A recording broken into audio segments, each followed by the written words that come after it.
بسم الله الرحمن الرحيم. الحمد لله رب العالمين، والصلاة والسلام أشرف المرسلين نبينا محمد وعلى آله وصحبه أجمعين. أما بعد، ينقوى دالبي ماذا دماتا مسوء البركة. السلام عليكم ورحمة الله وبركاته. بركة مدهدوا أولا درسينا من البركة، wanda wannan shine darasi na biyu a cikin karatun littafin mu al-arba'un an-nawawiyya wanda na Imam an-Nawawi wanda muke karantawa a cikin wannan daura. Ci gaba. Al-hadith al-awwal, hadisi na farko, an Amir al-Mu'minin Abi Hafs Umar bin Khattab radiyallahu anhu qala. Wannan hadisi an samu shi daga daga Amir al-Mu'minin, shugaban mu'minai shine baban Hafs Umar dan Khattabi, Allah kara masa yadda ya ce, sami'tu rasulullahi sallallahu alaihi wasallam, naji manzon Allah mai tsira da aminci Allah ya kulu na cewa, innamal a'malu binniyat, abin sani kawai ayyuka da niyyoyi suke tafiya, wa innamal likulli imrin ma nawa, kuma abin sani kawai kowane mutum da abin da ya niyya. Kuma kana hijratuhu ila Allah wa rasuli, to wanda hijira ta kasance saboda Allah da manzonsa, fa hijratu ila Allah wa rasuli, to sakamakon hijira ne ga Allah da manzonsa. Kuma kana hijratuhu lidunya yusibuha, kuma duk wanda hijira ta kasance saboda duniya ce da yake son ya sama, fa aw imra'atun yankiha, ko kuma wata mata da yake son ya aura, fa hijratuhu ila ma hajara dai, sakamakon hijira ne ga abinda yayi hijira zuwa gare. Rawahu al-imam al-muhaddithin, shugabannin masu rawaito hadisi guda biyu suka rawaito wannan hadisi, Abu Abdullah Muhammad bin Isma'il bin Ibrahim bin Mughira bin Barjaziba al-Bukhari. Na daya shine baban Abdullahi Muhammad dan Ismail na Ibrahim dan Mughira dan Barjadiba al-Bukhari, mutum Bukhari, ana nan Imam al-Bukhari rahimahullahu ta'ala.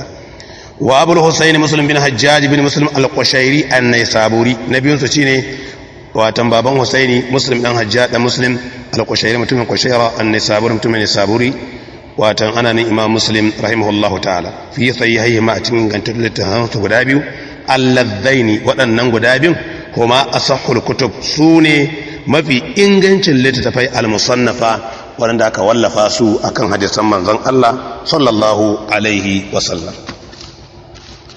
Nukta ta biyu, ma yastafadu min al-hadith, abinda ake fa'idantuwa da shi daga wannan hadisi. Na ɗaya, la yaqbalu Allahu azza wa jalla min al-amal illa ma kana khalisan lahu, watan Allah ta'ala baya karba daga aiki, kowane irin aiki, komin kankanta komin girma, sai abin da ya kasance an yi shi domin Allah subhanahu wa ta'ala. Ma yustafa min hadin nabiyu bin niyyati salihah tatahawwal mubahat ila mustahabbat yusab alaiha almuslim, watan da niyya ta kwarai ne ayyukan da suke mubah suke juyawa su rikide su koma zuwa ga mustahabbat wanda za a sakan ka musulmi akai saboda niyya ta kwarai. Wa man nawa bil mubah, duk wanda ya niyya ga abin da yake mubahun ne, sai ya niyyatan hasana, niyya mai kyau, fa innahu yusabu alaiha, za a kan kamsha kansa. Ma'ana kun san kamar da malamai suka mana ta'arifin mubah, shine abin da in ka aikata babu lada babu zunubi, amma ta sandiyan niyya sai ka iya samun lada in ka yi niyya ta kware akan shi. Na uku, annasu yatafawaduna fil ajri was thawab, mutane sun tsere ma juna a cikin lada da sakamako biktilafin niyya, saboda sabanin niyya.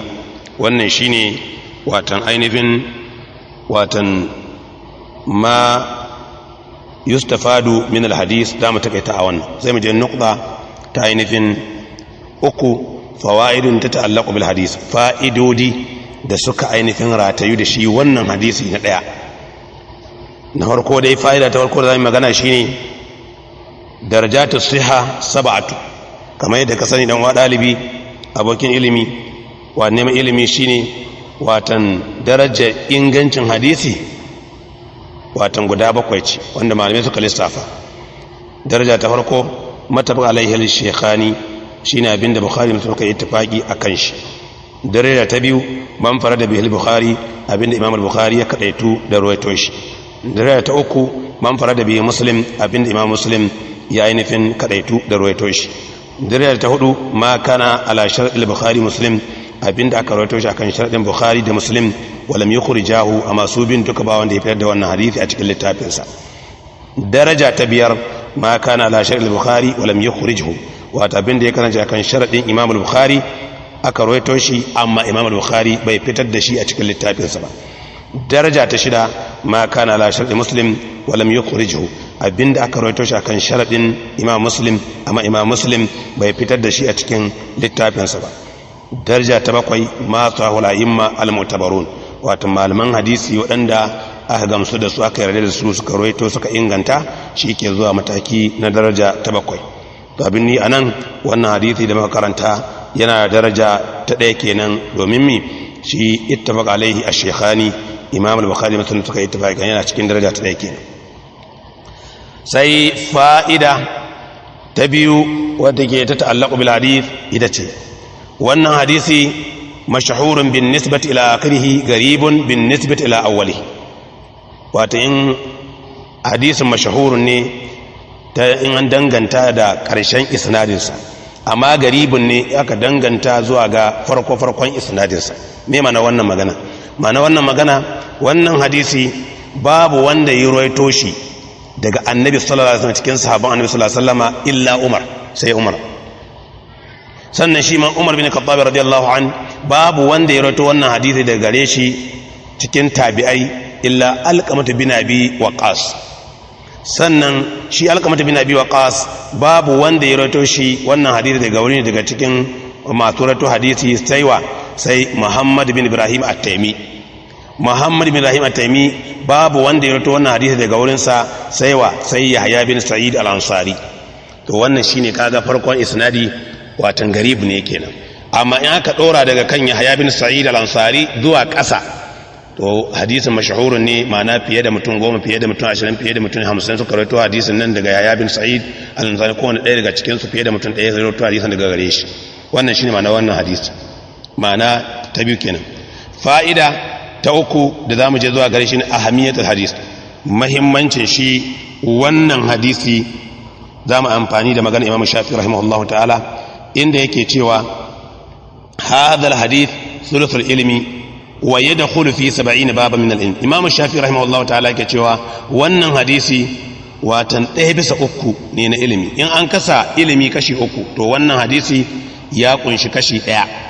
wa yadkhulu fi 70 baban, wannan hadisi yana shiga cikin babi 70 min al-ilmi na ilimi. wannan yana daga cikin abin da ya shafi fa'ida ko ahamiya na wannan hadisi. sai mu je fa'ida ta 4 da zamu je akan ta shine misali da zamu bayar min ikhlasi salaf, na ainihin watan ikhlasi, yin aiki don Allah wanda magabata na kwarai namu suke akan shi. bari mu dauko misalin mutum 1 ko 2.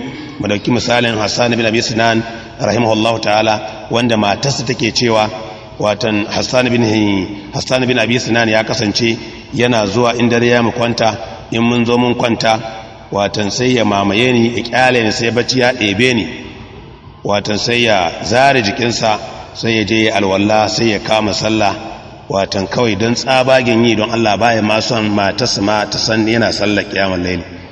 to shine wata rana take cewa na halko na same shi yana ta sallah, na ce masa ya aba abdallah kam tu'adhib nafsak, ya kai baba abdallah me zaki wai shi me zaki wahal da kanka ke adotar da kanka, ka sauka ma kanka mana. sai yake ce mata ke ki min shiru, baki san cewa ba na kusan in yi wani bacci wanda yake ba zan tashi ba daga wannan bacci zamani mai tsawo. abin nihi a wannan magana ku dubi yadda Hassan bin Abi Sinan matarsa ma yana ɓoye mata kiyamul laili saboda tsabagen yana so ne Allah kaɗai yake so ya san yana yi. abu na 2 na dago wata ruwaya da Muhammad bin Sahaqa sahibu sira yake cewa rahimahullahu ta'ala kana an-nas min ahli madina ya'ishuna la yadruna min aina makana ma'ashum. mutane a cikin birnin Madina sun kasance ba san da abincin su ke zuwa ba, sai dai mutum ya waye gari in ya zo sallah zuwa zai je masallaci sai ya ci abinci kofar gida, ya ci mashin buhun shinkawa, buhun dawa, buhun gero, buhun masara, kawai sai ya dauka je ci gaba da ainihin hidima. kullum haka abin yake gudana, sun kasa gane waye. amma falamma mata Ali bin Husayn, lokacin da Ali bin Husayn Allah ya mishi rasuwa rahimahullahu ta'ala, faqadu ma kanu yutuna bihi bil-layl, sai suka rasa abinda ainihin ake zuwa masa shi da dare. abin ne a cikin wannan magana wanda Imam Ahmad bin Hanbal shi ya rawaito ta cikin littafin Az-Zuhd, watan yake cewa abinda fahimta nan ku dubi yadda Ali bin Hussein yake tsabagin yin ikhlasi cikin dare yake bi yana ajiye mutum abinci bai kosan kowa ya sani ba a sani ba sai bayan rasuwarsa. Wannan misali ne daga cikin misalai na magabata. Sai tambayoyi insha Allah ta'ala game da wannan darasi. Udhkur ithnain mimma yustafad min hadith. Wada man abu guda biyu wanda ake fa'idantuwa da shi daga wannan hadisi. Tambaya ta biyu, udhkur fa'idataini allati tata'allaqu bil hadisi. Ga ya mana fa'idodi guda biyu wanda suka ratayi wannan hadisi. ماذا قال إمام الشافعي في أهمية الحديث؟ من إمام الشافعي يتي game da muhimmancin wannan hadisi. Wannan yace da nan zamu takaita insha Allah. Muke cewa assalamu alaikum wa rahmatullahi wa barakatuh.